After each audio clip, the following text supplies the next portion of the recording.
4 na steps para matransfer mo ang property na binigay sa'yo. Nga pala, may pinag-iba po ang pinamana at pinamigay. Kapag sinabi mo sa'yo na pinamana, ay patay na po yung may-ari ng property. At kung pinigay naman sa'yo, ay buhay pa yung may-ari ng property.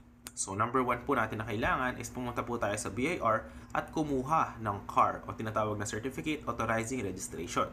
Para makuha po ito, ay kailangan po natin magkaroon tayo ng proof o pruweba na binigay po sa atin yung property. Para mo magawa po ito, ay kailangan po natin yung tinatawag natin na Deed of Donation. Yung Deed of Donation po na ito ay pinapagawa po natin sa abogado.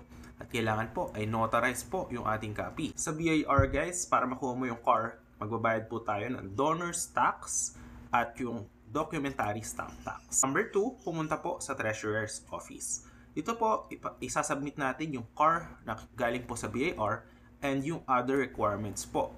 So, ang major na babayaran po natin dito is yung transfer tax fee, which is around 1/2 of 1%. At number 3, pumunta sa Registry of Deeds. So dito guys, isasubmit nyo na lahat ng mga kinuha nyo, yung CAR sa BIR, pati po dun sa may Treasurer's Office at other requirements. So dito guys, magbabayad po tayo ng registration fee.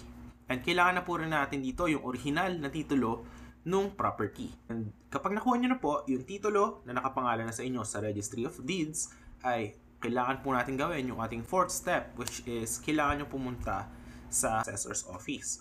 So dito guys, kailangan pong ipaiba natin yung ating familiar o tax declaration. Kasi kapag po ay na-transfer na natin yung title sa atin, majority po ay nakakaligtaan na ipatransfer din yung ating tax declaration